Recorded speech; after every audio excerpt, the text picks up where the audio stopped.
হ্যাঁ রে পটলা, চ্যাংপুটি কিছু উঠলো চিপে, নাকি সারাটা দিন এমনি বসে ঝিমোচ্ছিস পুকুর পাড়ে? একটা বড় মাছ একটুর জন্য বেরিয়ে গেল, আর এক বেটা শোল টোক খাবে খাবে করছে। আহা, কটা ধরেছিস তা বল। কোনটা ফসকে গেল তা জেনে আমার কি হবে শুনি।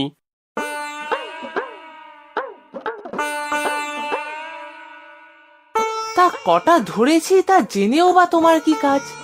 মাছ তো আর তোমাকে খাওয়ানোর জন্য ধরছি না। এই বাপু তোর এক দোষ, কার সাথে কিভাবে কথা বলতে হয় তাও জানিস না। আমি হলাম এ গ্রামের গণ্যমান্য লোক, লোকে আমার সঙ্গে কথা বলার জন্য আগে পিছে ঘোরাঘুরি করে। তা যারা ঘোরার তারা ঘুরুক, তাতে আমার কি? আর পাশের বাড়ির ছেলে তুই, কাজকর্ম কিছুই তো করিস না, তোর জন্য আমার একটা দায়িত্ব নেই? সবসময় মনে হয় কিছু একটা করি যাতে তোর উপকার হয়। তাহলে নিবারণ কাকু, একটা কথা বলি, একটু আস্তে আস্তে জলে ডুব দিয়ে স্নান করবে, তাতেই আমার উপকার হবে। রোজ যা চিৎকার করে ভগবানকে ডেকে ডুব দাও, তাতে এদিকের মাছগুলো সব অন্যদিকে পালায়। ও তাই বুঝি? গুণধর ছেলে মাছ ধরবে, তার জন্য একটু মন খুলে স্নানও করতে পারবো না? আমি আবার কখন তোমাকে স্নান করতে বারণ করলাম? শুধু বলেছি রোজ চিৎকার করে যা ডুব দাও তা একটু আস্তে করতে। আর এই শীতকালে বেশি ডুব দিও না, সর্দি জ্বর হবে। তা ঠিক বলেছিস, জল তো বেজায় ঠান্ডা। যাক, ছোট করে দুটো ডুব দিয়ে যাই। জয় মা কালী। কি ঠান্ডা রে বাবা, জয় মা কালী। জয় মা কালী। এবার বুঝি একটা ছিপে বাঁধালি, দেখলে তো নিবারণ কাকা, ছিপে বেঁধেছে, এবার খেলিয়ে খেলিয়ে তুলতে হবে। শীতে তো জমে যাবো মনে হচ্ছে। কি, আমার গামছা কোথায়? এই পটলা, আমার গামছাটা দেখেছিস? খুঁজে দেখ বাবু একটু। কেন, কাঁধেই তো ছিল। দাঁড়াও, আগে মাছখানা তুলি, তারপর দেখছি। ওরে বাবা রে বাবা, কি ঠান্ডা, গামছা না পেলে তো বিপদ। এখানেই তো রাখলাম মনে হচ্ছে। না না, ডুব দেওয়ার সময় তোমার কাঁধে ছিল। সর্বনাশ, তবে জলে ভেসে গিয়েছে নিশ্চয়ই। ও পটলা, কিছু একটা কর, তুই না আমার পাশের বাড়ির ছেলে? দেখছি দেখছি, আগে মাছটাকে তো তুলি।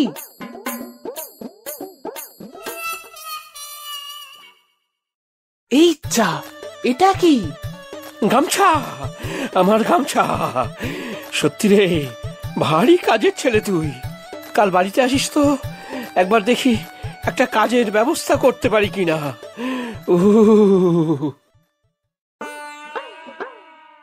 কিরে, এতক্ষণ পুকুর পাড়ে বসে রইলি রে পটলা? কটা মাছ পেয়েছিস রে?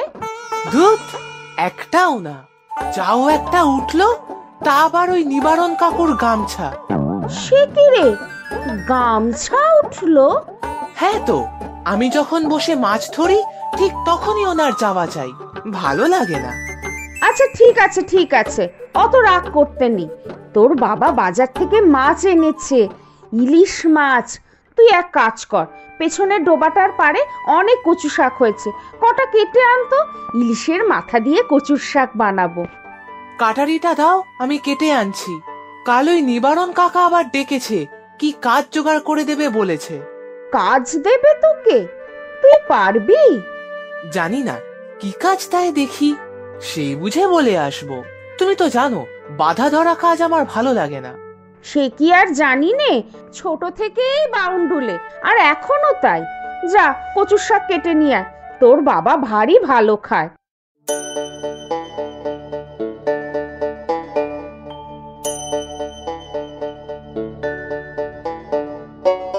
নিয়ে এসেছিস? দে আমি কেটে নেই। হাত ভালো করে ধুয়ে ফেল, না হলে চুলকোবে। কচুর শাক খেলে আমার গলাও চুলকোয়। আজ পাতিলেবু রস দিয়ে দেব, তাহলে আর গলা চুলকোবে না। যা, কটা পাতিলেবু নিয়ে আয় তো।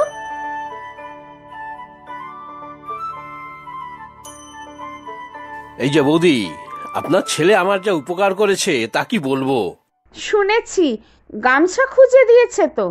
আহা, শুধু তাই নয়, তাহলে আর কি? বাড়ি ফিরে দেখি এ গামছা আমার গামছা নয়, রংটা এক হলেও বেশ পুরনো। মনটা খারাপ হয়ে গেল।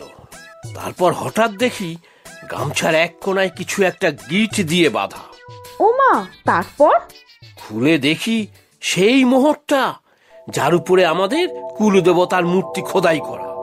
ওমা, সেই মোহরটার কথা তো পটলার বাবার মুখে শুনেছি, বহুদিন আগে নিখোঁজ হয়ে গেছিল। হ্যাঁ, সেটাই।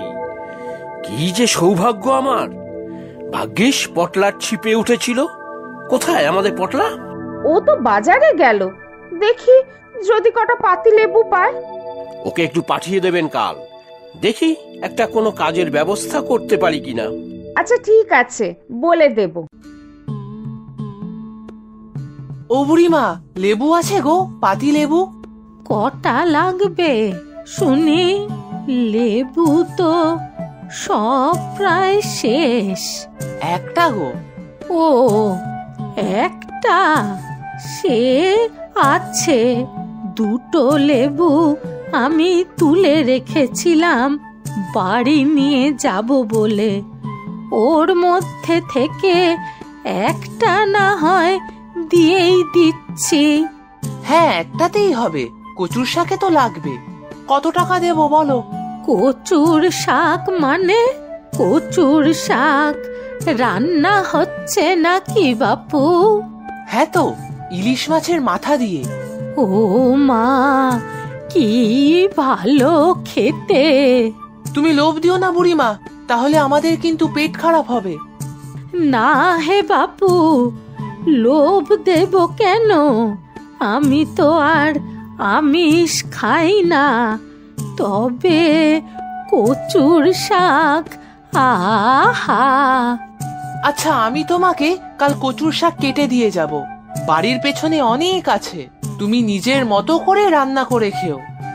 বড় ভালো ছেলে বাবা তুই। আচ্ছা যা, লেবুর পয়সা তোকে দিতে হবে না, এমনি দিয়ে দিলাম। আহা, কচুর শাক কত ভালো খাই আমি।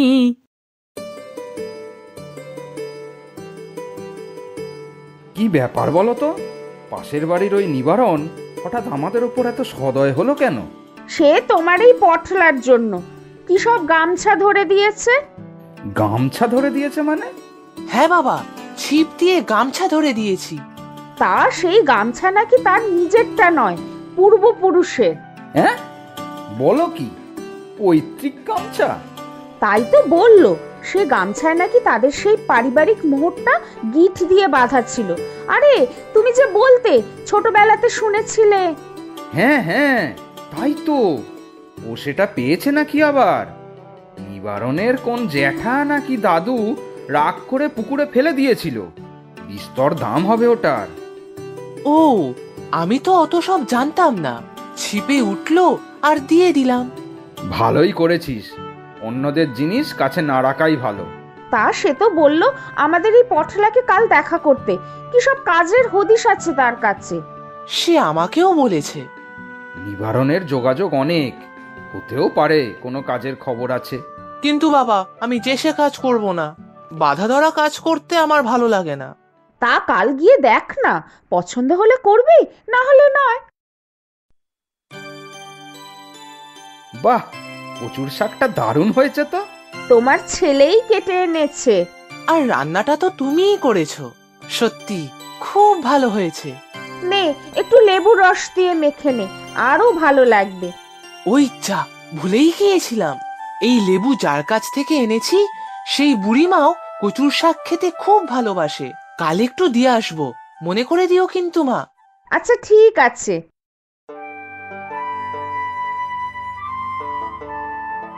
পটল এসেছিস? তাহাতে কি?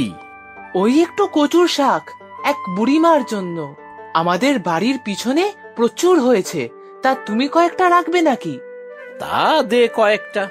ভালো করে রান্না করলে তো এর স্বাদ মাংসকেও হার মানায়। আমাকে কি কারণে ডেকেছিলে বলো? তোর যদি একটা কাজের ব্যবস্থা করতে পারি দেখি, তাই তো তোকে ডেকে পাঠালাম। কি বলবে তাড়াতাড়ি বলো, আমার আবার অনেক কাজ পড়ে আছে। কি যে রাজকার্য করবি আমার জানা আছে, খালি ঘরের খেয়ে বনের মোষ তাড়ানো। আমি তো এরকমই, তা তো জানোই। তুমি কি আর পারবে আমাকে পাল্টাতে? উফ, এই এক দোষ তোর। শোন, বাজারে আমার একটা দোকান আছে, সেইখানে তোকে একটা কাজ দিতে পারি। সারাদিন থাকবি, যা বিক্রি বাটা হবে হিসাব রাখবি। কিরে, পারবি তো? দেখো কাকু, ওসব বাধা ধরা কাজ আমার ভালো লাগে না। আগে করে তো দেখ, না ভালো লাগলে করবি না। তোকে তো আর আমি আটকে রাখিনি। তবে তুই ভালো ছেলে, আমার একটা বিশেষ উপকার করে দিয়েছিস, তাই তোকে বললাম। ঠিক আছে, দেখি, এখন আসি আমি। এই নাও বুড়িমা, তোমার জন্য কচুর শাক এনেছি। বড় ভালো ছেলে রে তুই, কিন্তু এত কি হবে? আমি কত আর খাবো? রান্না করে সবাইকে দিয়ে দেবে। সবাইকে দিয়ে খাওয়ার মধ্যে মজাই আলাদা। সত্যি তুই খুব ভালো রে। তবে আমার কেউ নেই রে, একাই এই ঘরে আমি থাকি। বেলা তো অনেক হলো, রোদের মধ্যে বসে থাকবে নাকি? চলো, তোমাকে বাড়ি পৌঁছে দিয়ে আসি। ও চল তাহলে। এই যে আমার বাড়ি। ও, এই বাড়িটা? শাকের আটিটা রাখলাম। তুই একটু বস বাছা, এত দূর আমার সাথে কষ্ট করে এলি, তোকে একটু জল আর বাতাসা দেই।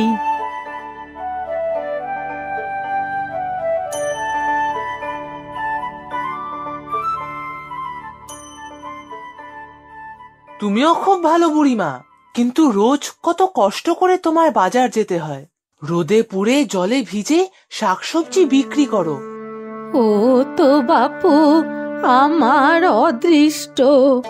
আজ যদি আমার কোনো ছেলে বা নাতি থাকতো, তাহলে তো আর এরকম হতো না। কিরে, নিবারণ বাবুর সাথে কাজের কথাবার্তা হলো কিছু? ওই আর কি, বাজারে একটা দোকান আছে, ওখানে হিসাব রাখার কাজ। দেখ, ভালো লাগলে করবি। আচ্ছা, কচুর শাক যে নিয়ে গেলি, দিয়েছিস বুড়িমাকে? হ্যাঁ, একদম বাড়ি অবধি পৌঁছে দিয়ে এলাম। খুব ভালো বুড়িমা, আমাকে জল বাতাসা খেতে দিল। একাই থাকেন, মাঝে মাঝে ভাবছি দেখা করে আসবো। সত্যি পটল, তুই লোকের জন্য কত ভাবিস। আমি ঠিক করেছি মা, ওই নিবারণ কাকুর দোকানে এখন কাজে ঢুকবো। খুব ভালো কথা বাবা।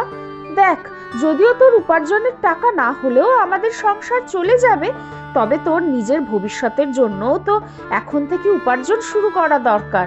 ঠিক বলছো মা, আমার উপার্জনের টাকা আমাদের সংসারে এখন লাগবে না। তাহলে কিন্তু আমি সেই টাকা দিয়ে আমার ইচ্ছা মতো কিছু করব। আচ্ছা বাবা, ঠিক আছে, তুই মন স্থির করে কোথাও কাজ করলেই আমরা খুশি।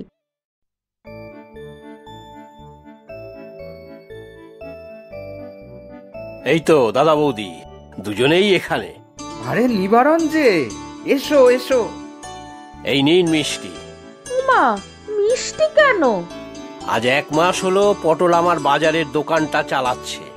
যে দোকানে কোনোদিন লাভের মুখ দেখিনি, সেখানে গত মাসে 5 গুণ লাভ হয়েছে।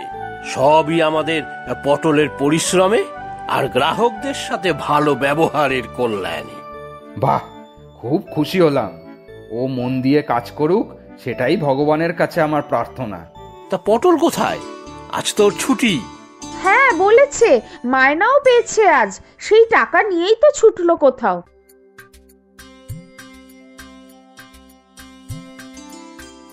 ও বুড়িমা, বুড়িমা, আজ বাজারে যাওনি? ওখান থেকে খুঁজতে খুঁজতে এলাম।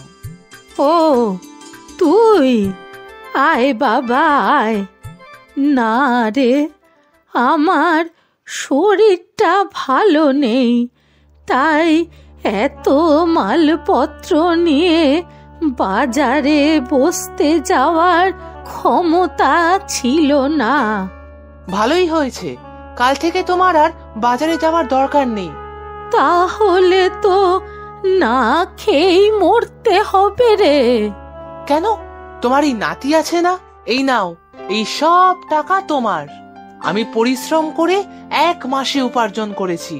এখন থেকে তোমার সব দেখাশোনার দায়িত্ব আমার, বুঝেছো? বুঝেছি বাবা, বুঝেছি। আয় আয় নাতি আমার, আমার বুকে আয় বাবা, আমার বুকে আয়।